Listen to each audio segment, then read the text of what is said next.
What do you think the crucial lesson that the Labour Party needs to learn this morning? That it's, picking up Liam Halligan, if you want to win an election, rather than just turn yourself into a useless pressure group or cult, as my friend Alan Johnson has called those controlling the party at the moment, you've got to aim for a majority. This is not difficult. And that means you have to go for the centre ground for people whose vote is not necessarily automatic for you. And we've discovered in this last election that's an awful lot of people. But instead, Jeremy Corbyn and John McDonnell, and crucially in all this, a man who's, to some extent, has been let off the hook, Len McCluskey, who is the cause and the architect of Labour's misfortunes, not just over the last 4 years, but over the last 5 years. Well, let's remind people who he is. He's, of course, the trade union baron. He's the largest paymaster of the Labour Party, and he's very much on the hard left, isn't he? And so they set about deciding to take control of the party, pushing through their policies, well, fine, but then changing all the rules so that it is now much, much more difficult to get the party back onto the centre ground. And they've made it a consequence of the hapless Ed Miliband's changes to the electoral rules, plus further changes which Jeremy Corbyn introduced. It's been to just make it difficult, even for centrist candidates for leadership, to get themselves on the ballot paper. But the most worrying thing, Julia, for me, listening to the discussions over the last 4 days since the catastrophic defeat on Thursday night, is how the people running the party still don't get it. They go through a mantra of saying, well, I'm responsible, they're by me. That took long enough. But they don't blame everybody but themselves, and particularly they're blaming the media. Now, the fact that more of the media are hostile to Labour than are in favour of us has been a feature of Labour's policy ever since it was set up. I could run through a whole litany of things. Churchill, for example, and Churchill called Clem Attlee, one of the greatest Labour Prime Minister ever, a man who was likely to, quote, to set up a Gestapo if elected in 1945, and that of course, got a huge amount of coverage in the Conservative press. But Attlee was able to break through that kind of propaganda. Yeah. We had the same with Harold Wilson and Tony Blair. If people remember at a certain age, that he was that he was demonised and literally called demonised by the papers. But we had a programme that people were able to connect with, whereas I'm afraid this lot who've been this cult who've been running the party have retreated to a metropolitan base and just ignored the needs and wishes of ordinary people. And the manifesto actually insulted them because, yes, I'd like everything to happen all at once with Christmas and everything free and everything paid for by someone else. I know. I mean, I still voted Labour because I was. Here's the thing, Jack. This is something interesting. Like, of course, you're a long-standing Labour man. Of course, you are. However, there are an awful lot of people, and this is an issue that a lot of people will have with the Labour Party. A lot of people, MPs, massively opposed to Jeremy Corbyn's leadership. Trying to oust him a second time, couldn't get rid of him, denounced him over anti-Semitism and being far left, and then campaigned to put him in number 10. Well, I was completely. Let me tell you, I was completely certain that Corbyn was not going to win. I was campaigning to get the return of decent people who have represented the Labour Party and the Labour Party where I want it to be, and give them a chance to sort out Corbyn and co. Once we were defeated, I didn't anticipate a defeat on this scale, but the dilemma that many of us faced is like the dilemma that people face if you belong to a church. You've always belonged to that particular denomination, but you've got a pretty poor vicar and a bad bishop. You don't leave them. No, exactly. But what about the argument from the Corbynistas that they won the argument that actually you say, look, their manifesto wasn't a very good manifesto. It was, but there are lots of policies in that manifesto that were very popular. This argument that they won their case, that they won the argument but lost the vote, is delusional. I mean, it really is delusional. And my worry is that actually some of them think this. Of course, if you spread out a list of goodies, which was Labour's manifesto, plus all the rest, like the WASPy women, it's just 59 billion, that doesn't matter, come from somebody else, as you say. And you say, do you like these policies? Well, of course, no tuition fees, no waiting lists, all the rest of it. Brilliant, yeah, that's good. I like them. But does that mean I support them as a coherent programme? And I'm really happy about the fact that taxes, not just on, quote, the stinking rich, but on me, are going to rise very significantly. And there could be something of an economic crisis. Well, of course not. And it's just extraordinary, or it's not extraordinary for me. I know these people. Many of them are the people who brought, literally the same people, who brought the Labour Party to its knees in the early 80s, Julia, and it took us a long time to get them off. And they are delusional. Well, no, but this is the thing. Okay, I can remember the early 80s. Our families have known each other for quite some years. I recall, but in the early 80s, when the party just slipped off to the left, and of course that saw the rise of the SDP and the SDP Liberal Alliance, and lots of big changes. It took a very long time to wrest control back from the far left, getting control of the party. This time round, the far left has now got, the hard left, they've got control of the NEC, the National Executive Committee. They've got control of the voting system, of all the machinery. They are fully in control of the system. Is it conceivable that anyone other than one of the anointed Corbynistas like Rebecca Long-Bailey could possibly win the leadership and turn the party around? It is conceivable, and because if you manage to get on the ballot paper, then you can have a surprise because it's a secret. It ends up being a secret ballot. But people like Rebecca Long-Bailey, who's certainly pitching to be Corbyn Mark II, were they to be elected, have got to make a very serious choice about whether they want to send us to another defeat. Because, they think, well, okay, it'll all be fine. Brexit will be done and dusted, so it won't be an issue. And up to a point, that's correct. And they may also say privately, and at least we won't be stuck with the anti-Semitism charge against Jeremy Corbyn. If I don't imagine Rebecca Long-Bailey, said anything on this one way or the other. But it comes to the central issue, which is, number one, what kind of balanced economic framework do you have? I'm strongly in favour of more public spending than the Conservatives, even than sort of One Nation Conservatives. It's one of the reasons I'm in the Labour Party. I believe in higher public spending on better public services, and I'm willing to pay for that as well. But I'm conscious of the fact that a lot of people earn less money than me. But that's one of the big differences between a centre-right. Yeah, no, absolutely. I mean, it was the Liberal Democrats that really that triggered the election. But,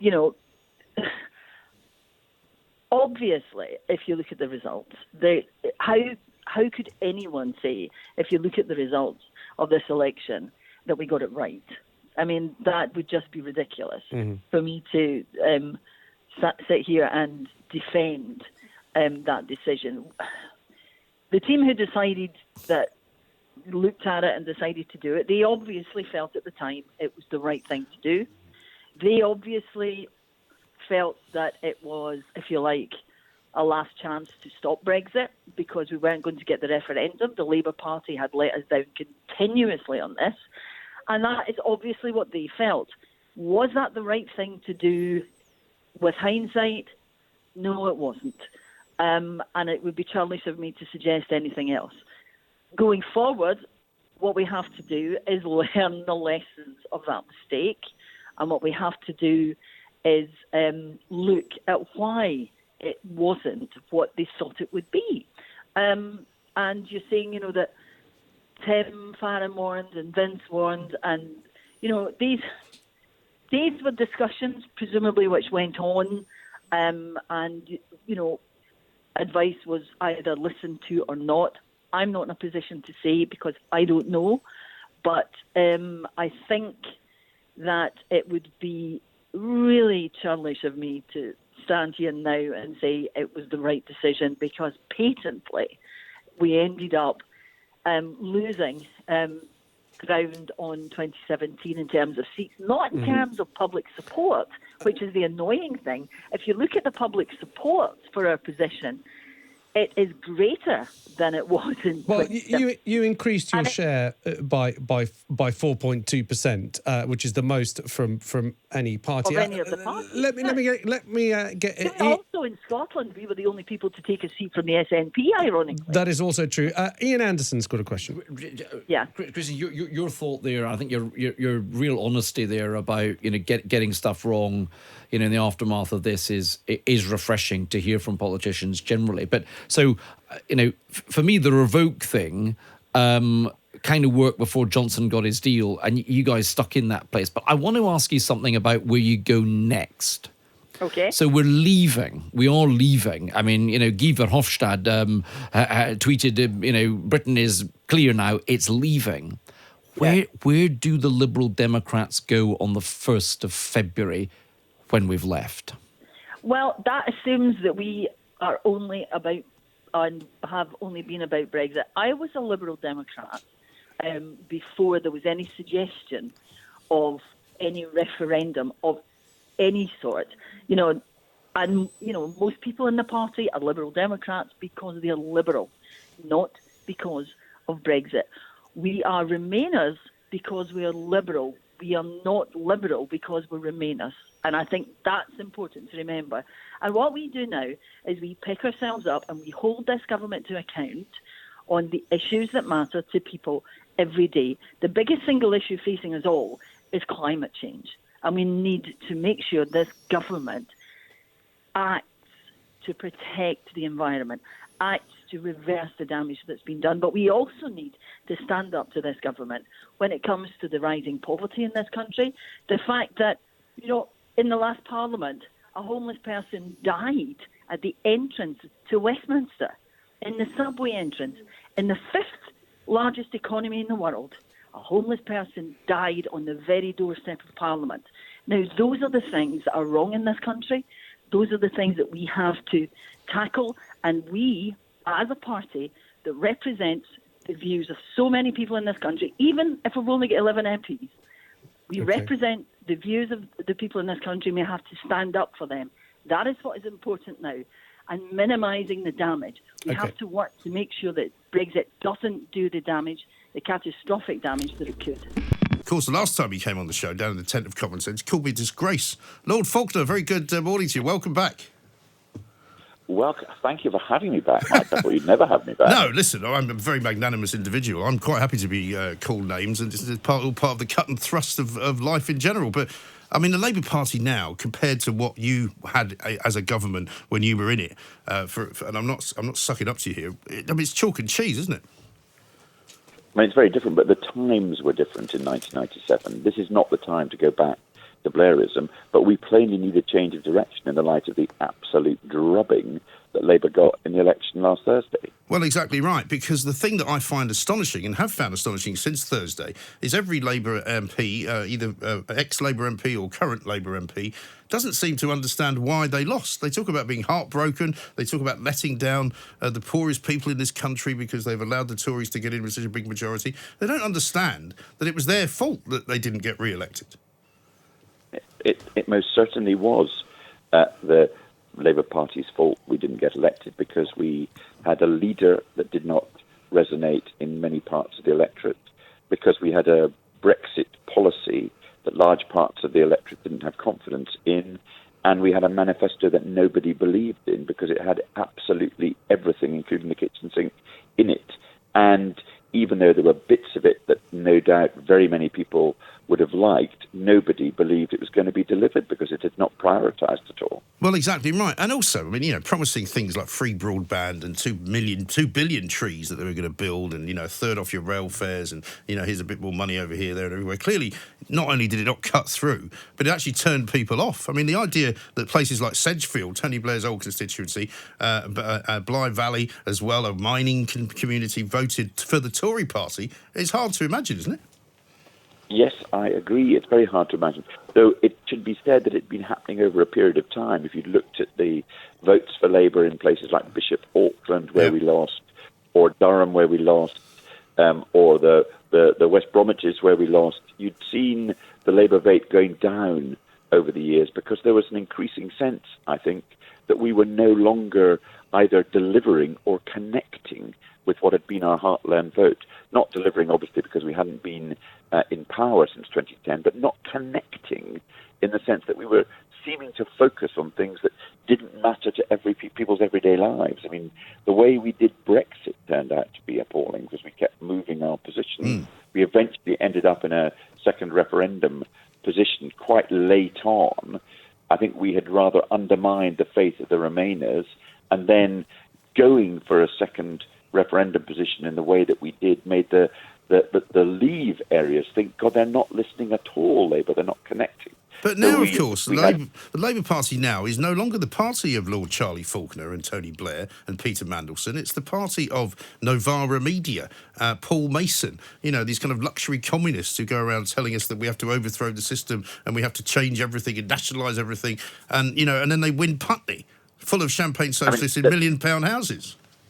The party shouldn't be either the party of Tony Blair or the party of Navarro. It's got to be a party that appeals to the people who Labour exists for, which is ordinary working families, people who have difficulty in making ends meet, people who need a health service, people who need a proper education, not the particular people who may be leading it at a particular moment. And those groups in the electorate who've previously looked to Labour to look after them, help them improve their lot, they are, or much, much less of them are looking to Labour now than they've ever done in the past. We've got a very, very big decision to make as a party the next 10 weeks when we select our new leader. Yes, exactly right. Down But I mean, I'm looking at the names that are in the frame, and I don't see any of them changing much about what the Labour Party has been doing and has made mistakes about. Because when you see a list of names which includes Angela Rayner, Yvette Cooper, Emily Thornberry, Jess Phillips, Lisa Nandy,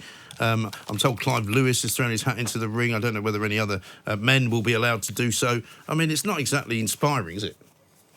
Well, I think the key thing is, first of all, we have got to be clear that we're breaking. I'll take that as a tacit agreement.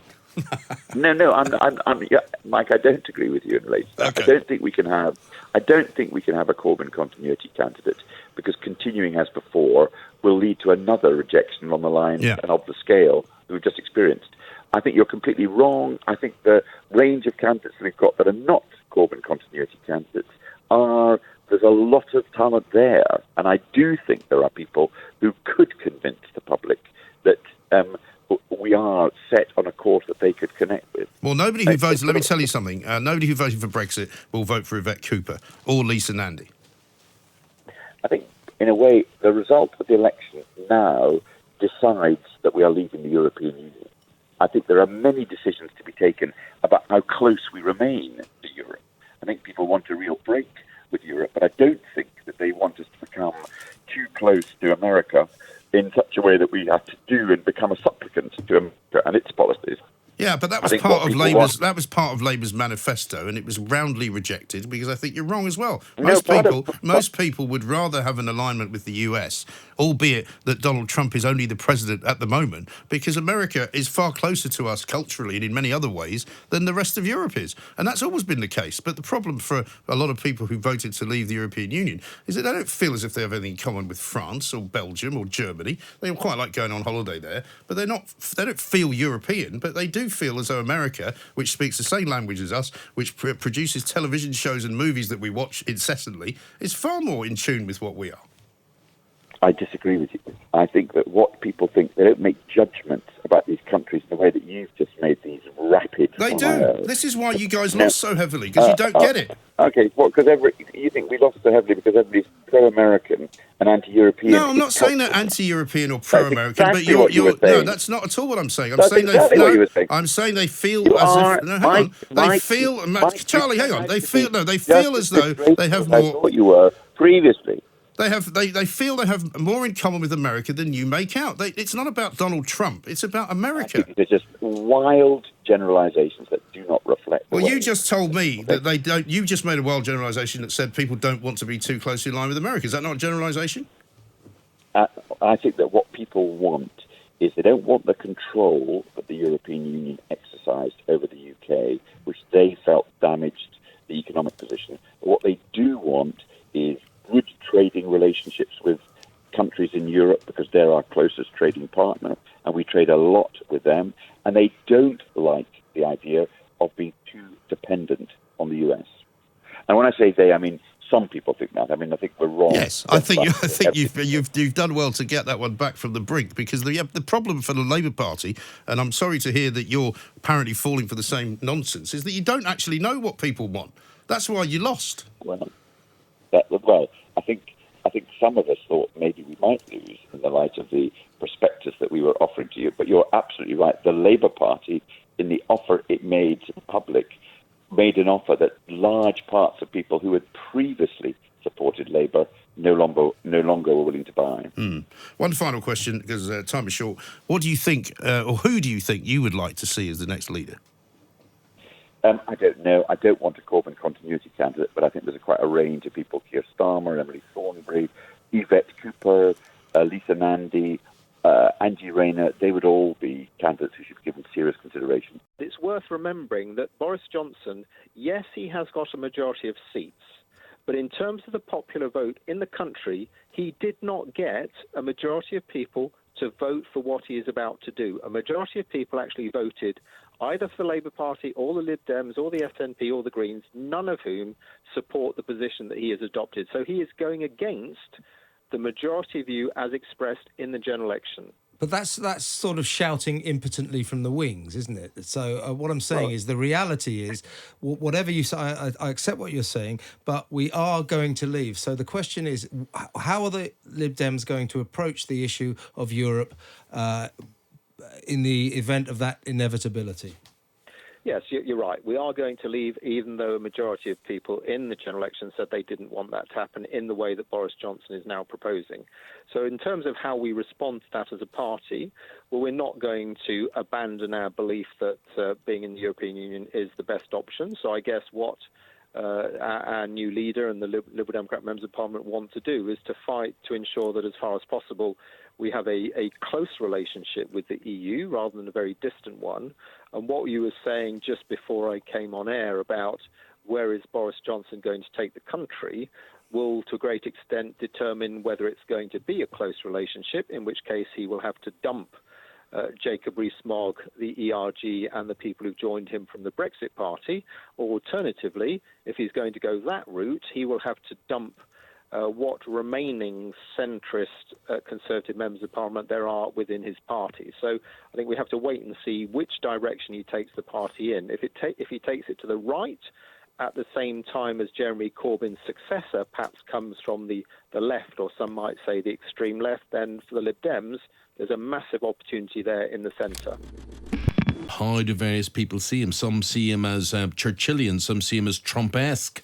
What sort of person is he? You know, others argue he is a progressive and liberal, moderate conservative. Here, joining our conversation is Sonia Purnell. Sonia, good evening to you. Good evening. Sonia, we've spoken before. Sonia is author of Just Boris, A Tale of Blonde Ambition. Sonia, how would you sum up, you must have watched with huge interest how Boris reacted or what he wanted. He always wanted to be, what was it, king of the world or whatever. Well, he's halfway there, isn't he? Well, indeed. I mean, it was a spectacular success for him, admittedly against probably the worst Labour leader in our lifetimes, if not ever. But, yeah, I mean, you can't take away that from him. And of course, part of that was describing himself as a one-nation Tory. However, the facts, as we know them, suggest that he doesn't really meet those criteria. Let's just take, for example, his plans to create a new immigration department, so separate from the Home Office. A lot of people who know how Whitehall works and know about his plans here suggest that that is actually a big extension of the hostile environment, as they call it, making immigrants from wherever they come in the world, wherever they're coming here, actually feel quite unwelcome. We've already seen immigration from the EU fall off a cliff. We've got all these vacancies in the National Health Service as a result. So that's just one out of many, many clues that this may be a tag, it may be the buzzword, but actually the facts, the real actions behind it don't really suggest that he is a One Nation Tory at all. Okay, is he closer to Trump or Churchill? Oh, I would say definitely Trump. I mean, it's interesting that when Trump was elected, but during that period between being elected and actually taking office, a lot of people were talking about, he won't nearly be as abrasive and alt-right as he appears to be. Being in office will definitely settle him down. He'll become more moderate. And that didn't happen, as we know.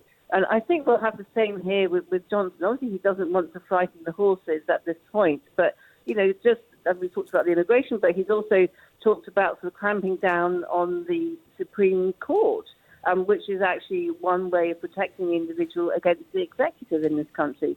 He's talked about, really clamping down on the BBC, potentially taking away their licence fee. Will they be able to remain a sort of, an independent source of news? And he talked about removing the broadcast fee altogether from Channel 4. He's expelled virtually all the real One Nation Tories from the party. Look at Michael Heseltine, really, truly a One Nation Tory, did incredible things for Liverpool and other parts of the country when he was in power all those many years ago. And yet all those people have now gone from the party. None of this suggests to me that he is really deep down a One Nation Tory. No, I'm not going to attempt to do this to the music because that would just be lame, right? But I did come up with a list of the top 100 planks over the course of the weekend, and we have already gone down now to number 60. So before we talk to our favourite comedian, Tommy Sandu, let me give you a few more. Number 60 is Rory Stewart, 59, Mike Bloomberg, 58, Lisa Nandy, 57, Jerry Barton, 56, John McDonnell, 55, Fiona Bruce, 54, BBC Breakfast, 53, Terry Christian, 52, Emily Thornberry, 51, Paul Mason. I don't know how you can argue with any of these. These are so good. And 500,000 people have now looked at them, right? Next lot, 50 down to 41. Owen Jones, Ash Sarkar, Diane Abbott, Tommy Robinson, Donald Tusk, Sadiq Khan, Extinction Rebellion, Lord Heseltine, Jamie Oliver, Gina Miller. Tommy, welcome to the show. Tell me that none of those people are planks. No, I think you're missing the point here. My point is more, I wanted to speak to you and make sure that you're okay. Why? Are you okay, Mike? Mike, why would you do this? It's Christmas. I'm fine, of course. Well, people like to look back at the end. People like to look back at the end of the year, right? And they give you the highlights. You'll be looking on TV. You'll be seeing all the, the nice pictures of, Harry and Meghan, and you'll see nice pictures of the royal family, and you'll see Prince Andrew being interviewed, and all of that. I decided to do it a slightly different way because there's an awful lot of planks out there, Tommy. Well, there might be a lot of planks, but it takes many kinds of material to make the world go round. It does. And what I'm surprised though is that you've done it this side of Christmas. There is a week between Christmas and New Year where you can do your reflective look backs, as the rest of the nation should be putting up decorations. Yeah, but I'm going to be off that week, so I can't be doing it. So you want to get your plank list out there now. But then so really what you've done is you've given yourself 100 excuses to have a moan here. You want to get this off your system, you're out of your system, off your chest, and just want to go, all these people deserve to be named and shamed. Yes. I just don't feel like that fits the Christmas spirit. Well, I'll tell you what, 500,000 people disagree with you because 500,000 people have now viewed this chart, right, and they love it. I'll give you the next 10, okay? Number 40, Emmanuel Macron. 39, Michelle Barnier. 38, Alex Salmons. 37, Sheila Fogarty. 36, Lewis Goodall from Sky. 35, Lord Adonis. John Burko, 34. Gary Neville, 33. Daniel Craig, 32. Alistair Campbell, 31. I mean, you can't argue with any of those. Why Daniel Craig? Daniel Craig, because he said we should stay in Europe and we should not vote for Boris Johnson because he's a dangerous man. He lives in New York, this guy. He's a multi-millionaire. He's got nothing to do with Britain. Doesn't pay taxes here. Forget about it. What about entire organisations? You've gone after FIFA. FIFA, yes. Well, these are the people who are in charge of world football, right? Unfortunately, they seem to have been a rather corrupt organisation for most of their existence. And then they come up with a brilliant idea of having a World Cup in a country that doesn't play football where it's 45 degrees during the winter.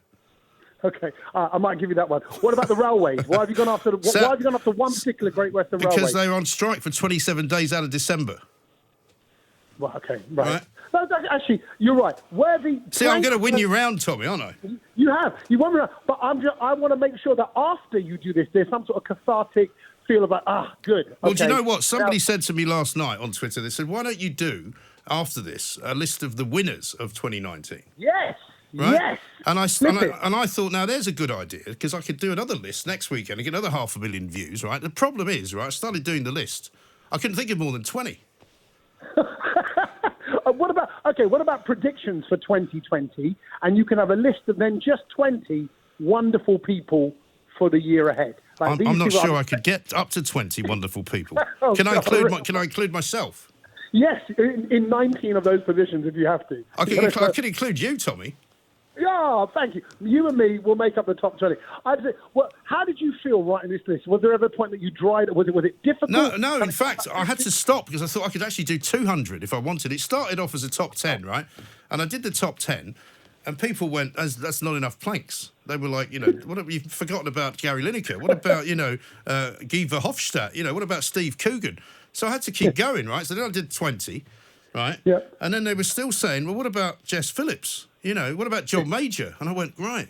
So I did 30, and it kept going like that. And suddenly I had 100. So there's a team. There's a team of people that do this. There's like you and a load of miserable people. That This is people on Twitter. This is a Twitter sphere project, right? That's where it started. Let me give you the next from 30 down to 21 because we've got to finish this, right?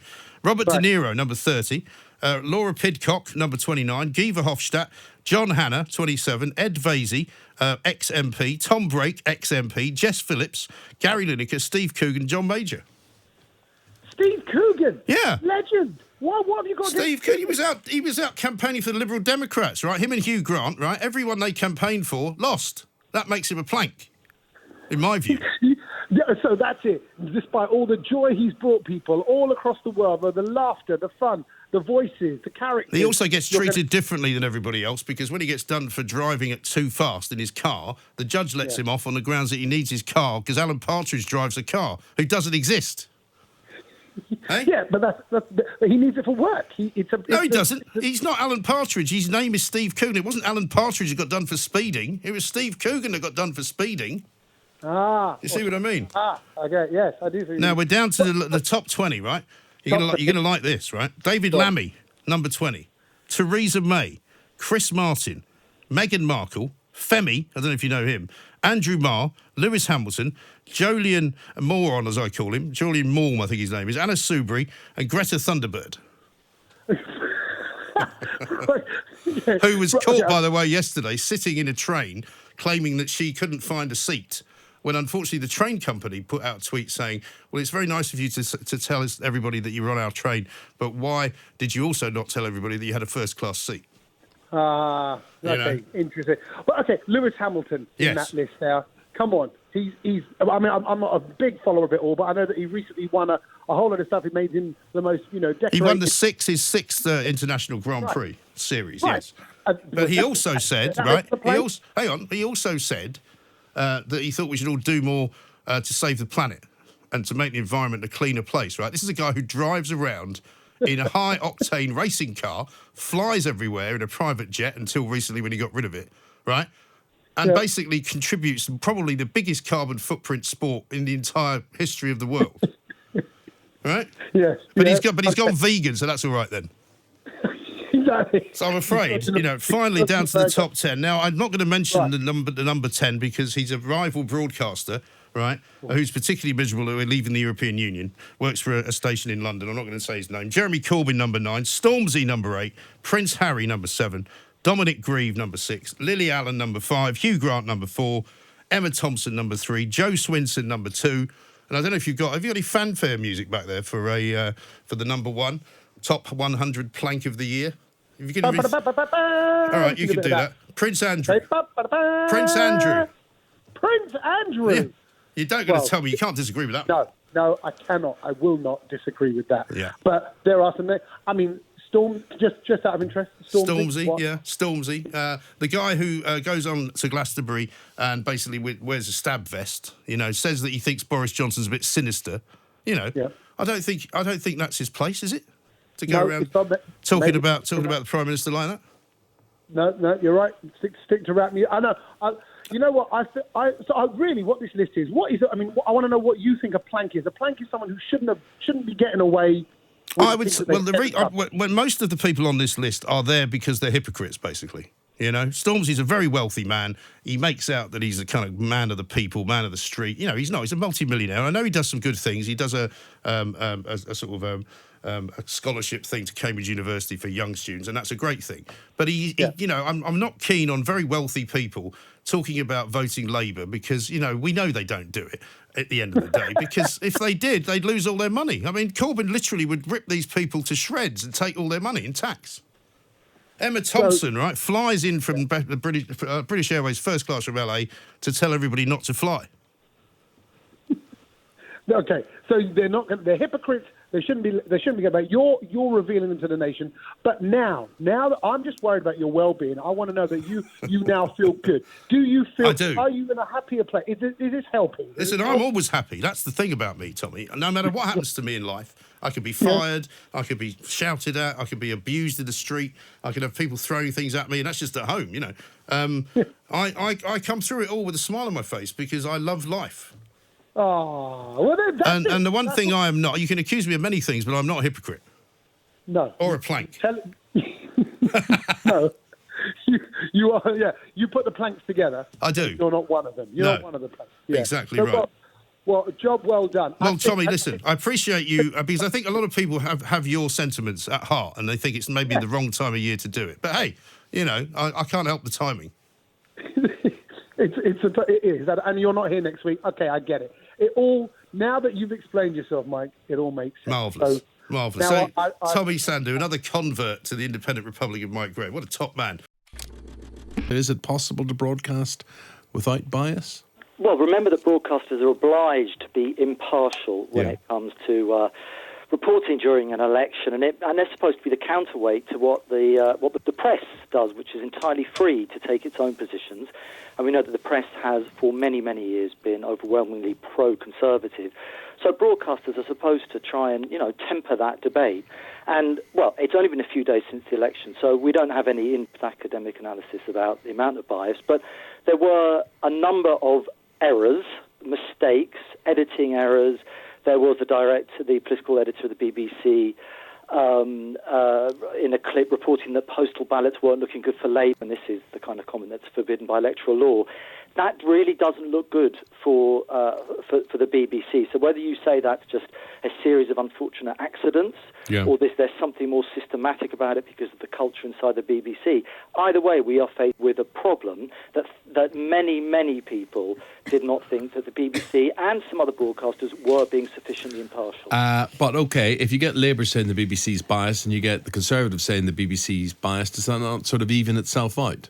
No, it doesn't, because just because the BBC is attacked from both sides doesn't make both sets of arguments true. There's a kind of false equivalence. So I can understand, given this is such a polarised time, when people would have read all sorts of things into what they're hearing, but we don't have the evidence that says that there were the mistakes during the election that benefited the Labour Party in the same way that we do have examples and evidence that suggests that those mistakes benefited Boris Johnson. The pictures at the cenotaph. Yeah. So I think there is the danger of, just because it's attacked from both sides does not make it the case that it's true. The most obvious thing that I see as a working broadcast journalist professor, and I've seen this for many, many years, is how broadcasters, all of them, particularly news programmes, cast people who are centre-left as spokespeople.